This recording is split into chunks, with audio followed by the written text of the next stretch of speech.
बिस्मिल्लाहिर्रहमानिर्रहीम। अस्सलाम वालेकुम। क्या हाल चाल है तमाम दोस्तों का। उम्मीद करता हूँ सब खैरियत से होंगे। MTH 404 का लेक्चर नंबर 21 है जो आज हमने डिस्कस करना है। लेक्चर शुरू करने से पहले आप सबसे रिक्वेस्ट है कि मेरे चैनल को सब्सक्राइब करें, वीडियो को लाइक करें, शेयर करें।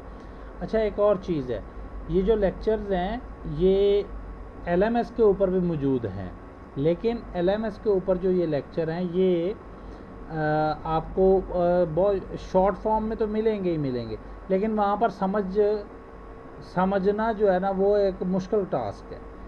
तो यहाँ पर जो है कि आपको इजीली करके मैं समझा रहा हूँ। थोड़ा सा लेक्चर अगर लेंथी भी हो जाता है तो परेशान नहीं होना कि जी लेक्चर क्यों लंबा हो गया है, ये कैसे पॉसिबल हो गया। वहाँ पर थोड़े टाइम का था, यहाँ पर ज़्यादा टाइम का, लेकिन फ़र्क सिर्फ इतना है कि ये जो लेक्चर हैं इसमें आपको समझाया जा रहा है, वहाँ पर वो जो सर हैं वो करवाए जा रहे हैं, बता नहीं रहे हैं।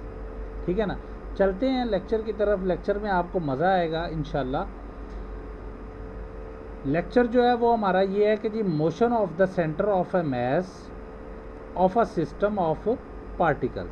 ज़रा इसको हम थोड़ा सा ये जो हमारे पास लिखा हुआ है इसको हम थोड़ा सा एक्सप्लेन करते हैं। एक्सप्लेन ये है कि अगर हमारे पास एक सिस्टम है जिसमें n नंबर ऑफ पार्टिकल्स हैं, हर पार्टिकल का एक पोजीशन वेक्टर है जिसको हमने R1 R2 और अप टू Rn से डिनोट किया हुआ है, और हर पार्टिकल का मैस है जिसको हमने M1 M2 और Mn से डिनोट किया हुआ है। ठीक है ना। तो उसका centre of mass G, capital G of the, ये capital G of the system S is the point whose position vector is. अब हमने ये कैपिटल G का जो है पोजीशन वेक्टर जो है वो हमने ड्राइव करना है, वो हमने लिखना है। तो जो कैपिटल G का पोजीशन वेक्टर होगा वो हमारे पास होगा R of G is equal to, किसके इक्वल आएगा, समीशन तमाम वेक्टर्स जो हैं उन सबको सम कर लिया I से लेकर N तक। ठीक है ना। MI RI ओवर तमाम मैसेज को सम किया और हमने उनको MI लिख दिया, डिवाइड कर दिया। अब हमने ये जो मैसेज हैं MI वाले इनको हमने कैपिटल M से डिनोट किया और इसको बाहर लिख दिया, 1/m लिख दिया, और बाकी जो है एज इट इज़ ही ये वाली वैल्यू हमने लिख दी है। ठीक है। ये तो था जी G पॉइंट जो है उसका centre of mass of G of the system S at point whose position vector, एक पोजीशन वेक्टर हमने फाइंड आउट कर लिया G पॉइंट। अच्छा, अब हमें एक चीज़ का पता है कि हमारे पास जो लीनियर मोमेंटम होता है वो क्या होता है, वो होता है product of mass and velocity. ये हमने पिछले लेक्चर में पढ़ा हुआ है। Product of mass and velocity जो है वो हमारे पास मोमेंटम होता है। So the linear momentum of system क्या होगा, ये P कह लें, रॉ कह लें, ये आपकी मर्जी है। बेहतर यही है कि आप इसको रॉ ही पढ़ें। Rho is equal to summation I up to N MI VI, MI mass और VI velocity, product of mass and velocity. अच्छा, अब ज़रा थोड़ा सा आगे चलते हैं। आगे हमारे पास एक चीज़ लिखी हुई है, वो कहता है कि जी FI जो है ये हमारे पास एक्सटर्नल फोर्स है और FI डैश जो है ये हमारे पास इंटरनल फोर्स है। ठीक हो गया। तो FI डैश हमारे पास कैसे ड्राइव होगा, FI डैश जो है वो हमारे पास इक्वल होता है summation J is equal to 1 up to N into FIJ हमारे पास क्या है, force due to the ith and jth particles.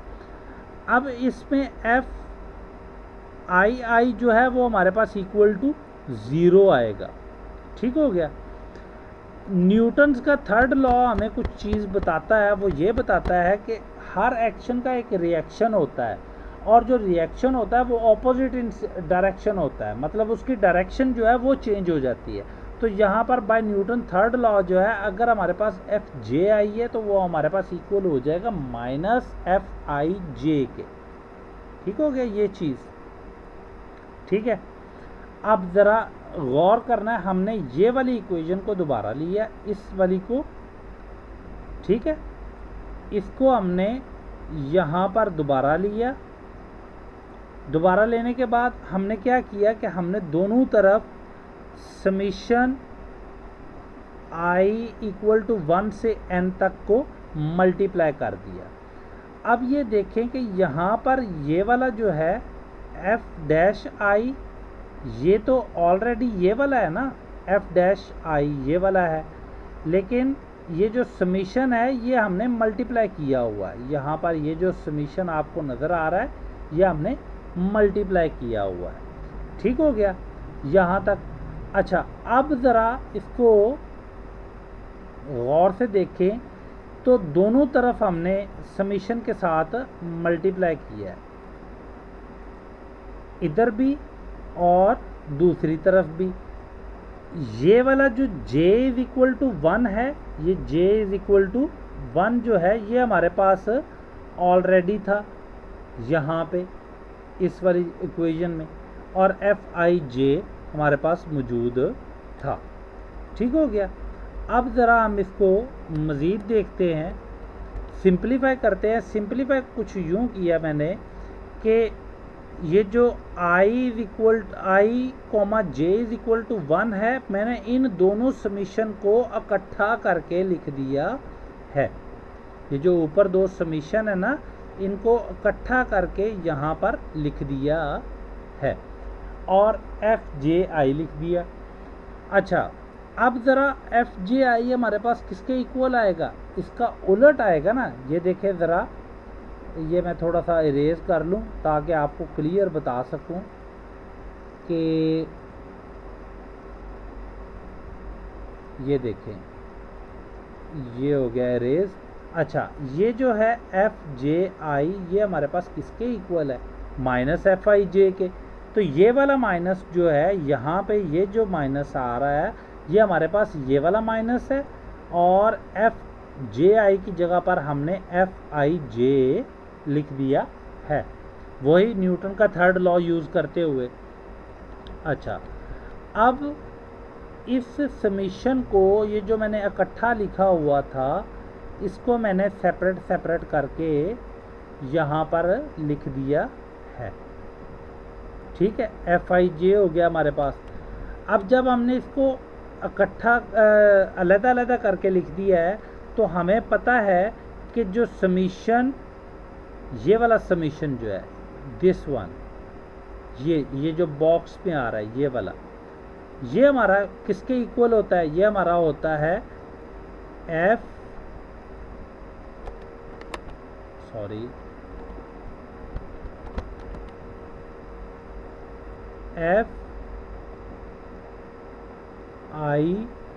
के, Fi और ये j बना देते हैं इसको, Fij के, खैर ये थोड़ा सा हो रहा है, तंग कर रहा है, Fij के इक्वल आ गया। ठीक हो गया। अब ज़रा इसको थोड़ा सा मज़ीद समझते हैं, मैं इसको इरेज कर रहा हूँ, समझते हैं। तो ये देखें कि Fij जो है वो हमारे पास किसके इक्वल आ रहा है, F डैश आई के। ये हमने ऊपर प्रूव किया हुआ है, ये देखें ना यहाँ पर,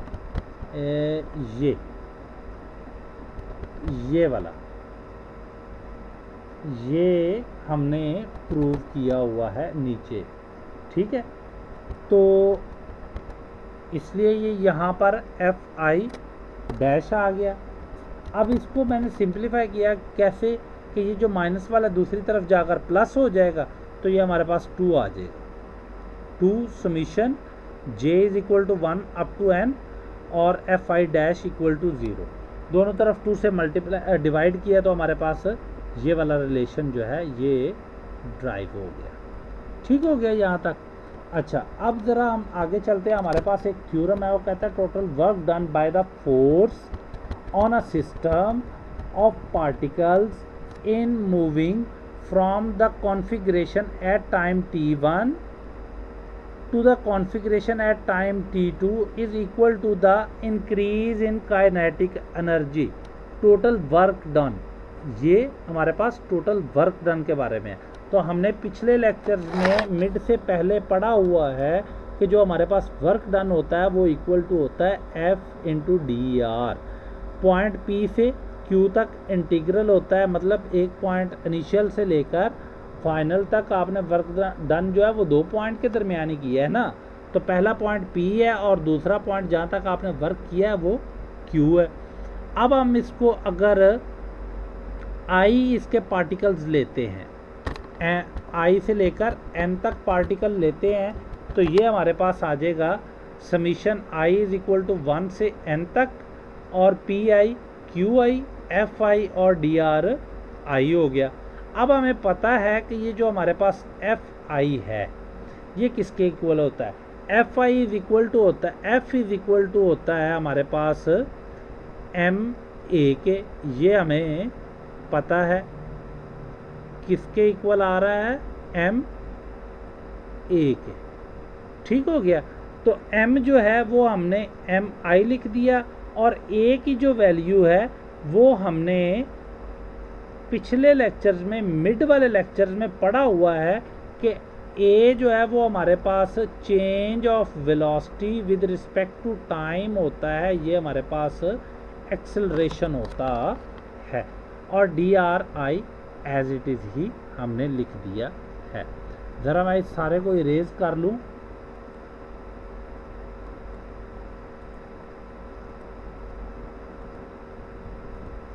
यहाँ पर थोड़ा सा ना वो बन गया है, गुड़मुड़ सा हो रहा है, तो इसको मैं इरेज कर लिया। अच्छा, अब ज़रा आगे चलते हैं। आगे जो है हमारे पास D we I over D T. अच्छा, अब ज़रा यहाँ पर थोड़ा सा समझने वाला है पॉइंट, वो ये है कि ये वाला M V I D V we आई कैसे आया। ठीक है ना। तो हमने एक रिलेशन पीछे पढ़ा हुआ था कि D R over D T जो होता है, डी टी, ये हमारे पास इक्वल होता है वेलोसिटी के। किसके इक्वल होता है, वेलोसिटी के। तो हमने इस रिलेशन में से ये वाला रिलेशन जो है, जो मैंने ये वाला बनाया हुआ है, इसमें से हमने v को अलहदा कर दिया और dr को हमने साथ लिख दिया, dvi को हमने अलहदा कर दिया और dr ओवर dt लिख दिया। तो वो हमारे पास बन गया जनाब वेलोसिटी, mvi इंटू dvi। अच्छा, अब हमने इसका इंटीग्रल खोल दिया। इंटीग्रल खोला तो हमारे पास जो वैल्यू आ रही है वो आ रही है mvi का स्क्वायर ओवर 2, और उसकी लिमिट जो है pi से qi तक है। तो 1/2 mvi स्क्वायर pi से, ये वाला पॉइंट है, pi से qi।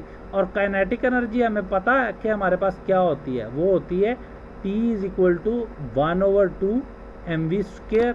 तो kinetic energy at point qi क्या होगी हमारे पास, हम उसको लेट कर लेते हैं, वो T2 है, और pi जो है वो T1 है। तो T2 माइनस T1 आ जाएगा। ये देखें ना, यहाँ पर T2 माइनस T1 आ गया। Know each force F conservative, F force जो है वो कंजर्वेटिव कब होती है, जब Fi जो है वो हमारे पास माइनस डेल्टा Vi होता है, और डेल्टा Vi किसके इक्वल होता है, ये नीचे जो रिलेशन लिखा हुआ है इसके इक्वल होता है। dvi over dx i plus dvi over dy j इसके इक्वल होता है। अब हम इसको दोनों तरफ मल्टीप्लाई कर देते हैं, Fi को dri से, और इधर भी हमने dri से मल्टीप्लाई कर दिया, जो कि dx dy और dz हमारे पास आ रहा है। तो ये हमारे पास रिलेशन जो है, ये सिंप्लीफाई फॉर्म इसकी माइनस dvi आ रही है। ठीक हो गया। अब हमने इस dvi जो है, हमने इसका इंटीग्रेशन लिया pi से qi तक, और ये जो w है ये क्या कहाँ से आया है, ये भाईजान आया है ये FIDIR से। ठीक हो गया। FIDRI जो है वो हमारे पास इक्वल टू वर्क के होता है, मतलब F इंटू DR जो है वो हमारे पास वर्क के इक्वल होता है। इंटीग्रेशन ली तो इसको सिंप्लीफाई किया तो हमारे पास ये चीज़ बन गई। पोटेंशियल एनर्जी हमारे पास क्या है जी, V2 माइनस V1 है, माइनस V2 माइनस V1, और T2 minus T1 is equal to आ गया V1 माइनस V2। यहाँ से माइनस कॉमन ले लिया ना, तो हमारे पास V1 माइनस V2 आ गया। ठीक है, अब इन दोनों को हमने इकट्ठा कर दिया, तो ये हमारे पास काइनेटिक एनर्जी वाला रिलेशन ड्राइव हो गया है, जो कि हमारा आज का लेक्चर था यहाँ पर ख़त्म होता है। उम्मीद करता हूँ कि आपको समझ आई होगी। अगर नहीं समझ आई तो आप मुझे व्हाट्सएप कर सकते हैं, डिस्क्रिप्शन में व्हाट्सएप नंबर भी मौजूद है, और नोट्स भी आपको व्हाट्सएप करने से ही मिलेंगे। बहुत शुक्रिया, थैंक यू वेरी